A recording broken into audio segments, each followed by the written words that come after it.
ሰላም ጤና ይስጥልን ውድ የኛ ማዕድ የዩቲዩብ ቻናል ቤተሰቦቻችን እንዴት ናችሁ? ዛሬ እንግዲህ ድምጻዊ አንዱዓለም ጎሳና ከእጮኛው ቀነኒ አዱኛ ሞት ጋር በተያያዘ የተሰማ አዲስ መረጃ አለ እና ይሄ አዲስ መረጃ ምንድነው? እንግዲህ አንዱዓለም ጎሳ ከእጮኛው ቀነኒ አዱኛ ሞት ጋር በተያያዘ ከሁለት ቀናት በፊት በቁጥጥር ስር ውሎ እንደነበር እናስታውሳለን። እናም ሙዚቀኛው በዛሬው ዕለት ለፍርድ ቤት ቀርቧል ማለት ነው። አንዱዓለም በግድያ ተጠርጥሮ ዛሬ መጋቢት 4 2017 ዓ.ም ነው እንግዲህ አራዳ በሚገኘው የፌዴራል ፍርድ ቤት መቅረቡን የድምጻዊው ጠበቃ ሊበን አብዲ የተናገሩት። እናም ዛሬ የዋለው ችሎት አንዱዓለም በዋስትና እንዲወጣ የቀረበውን ጥያቄ በነፍስ ግድያ የተጠረጠረ በመሆኑ ውድቅ እንዳደረገም ጠበቃው አስረድተዋል ማለት ነው። ሞዴል እንዲሁም የማስታወቂያ ባለሙያ የሆነችው ቀነኒ አዱኛ መጋቢት 1 2017 ዓ.ም ሌሊት 10 ሰዓት አካባቢ ከእጮኛዋ ጋር ከሚኖሩበት ውዳሴ ከተሰኘው ህንጻ 5ኛ ፎቅ በረንዳ ላይ ለጊዜው ምክንያቱ ባልታወቀ ሁኔታ መውደቋንና ያም ደግሞ ለህልፈቷ ምክንያት መሆኑን ፖሊስ አመልክቷል ማለት ነው። ፖሊስ ይህንን ካለ በኋላ ማክሰኞ ዕለት መጀመሪያ ላይ እጮኛዋ ተጠርጥሮ ለምርመራ መያዙን አስታውቆ በዛሬው ችሎት ቀነኒ መጋቢት 1 ቀን ሌሊት 10 ሰዓት ገደማ ከምንኖርበት አፓርታማ 5ኛ ፎቅ ላይ ወድቃ ህይወቷ ማለፉን አስረድተዋል ማለት ነው። እናም ከእርሱ ጋር ስለምትኖር ጠርጥረነው አስረነዋል ነው ፖሊስ የሚለው ማለት ነው። እናም ምርመራ ለማድረግም 14 ቀናት የጠየቀው ፖሊስ እስካሁን ድረስ አሻራ ማንሳትና የአስክሬን ምርመራ ማድረግ እንዲሁም የሰው ማስረጃ ማሰባሰብ ላይ እንዳለም ለፍርድ ቤቱ አስረድቷል። አሁን ለምርመራ ፎቶግራፎችን ከመዝገቡ ጋር ለማያያዝ የሰዎችን ምስክርነት ለመሰብሰብና የአስክሬን ምርመራ ውጤት እስኪመጣ ድረስ ምርመራ ለማድረግ 14 ቀናትን ጠይቋል ማለት ነው። የድምጻዊ አንዱዓለም ጠበቃ የፖሊስን ጥርጣሬ በዚህ ችሎት መቃወማቸውንም ገልጸዋል።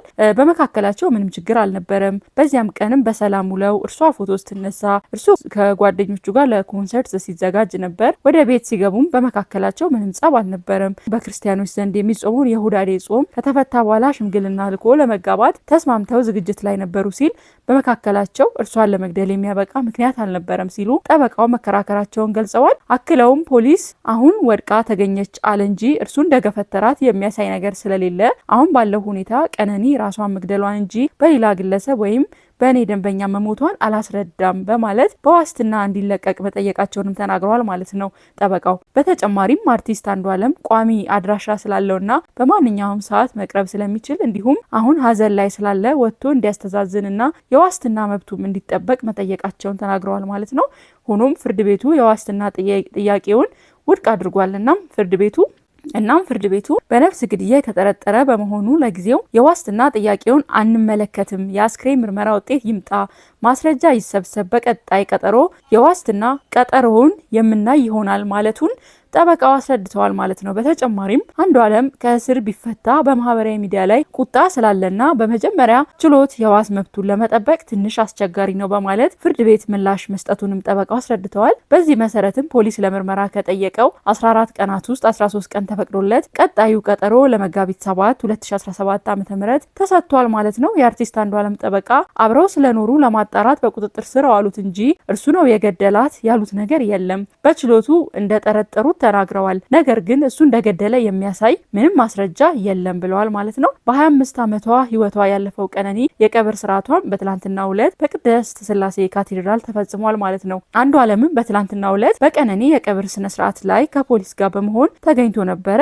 የቀነኒ አባት አቶ አዱኛ ዋቆም እንዳሉት ልጃቸው ከፎቅ ላይ ወድቃ ሞታለች ብለው እንደማያምኑ ተናግረዋል። ደውለው ልጅቷ ከፎቅ ወድቃለች ብለው ተናገሩ። ልጅቱ ከፎቅ ላይ አትወድቅም፣ የተረጋጋች ለለውጥ የምትሰራ ራሷን የምትቀይር ቤተሰቧን ለመለወጥ የምትሰራ ናት። ስለ ነገ ታስባለች። እንዲህ አይነት ተልካሻ ነገሮችን አታደርግም ብለዋል ማለት ነው። እናም ራሷን ከፎቅ ወረወረች የሚለው ነገር አይዋጥልኝም፣ ሰው ጎርቷት እንድታደርገው ወይም ደግሞ ገፋፍቷት ካልሆነ በስተቀር ብለዋል ማለት ነው። እኛ የምንፈልገው ፍትህ ብቻ ነው። እኛ የምንፈልገው የልጃችንን ደም እንጂ ሌላ አይደለም ሲሉም አክለው ተናግረዋል አባቷ።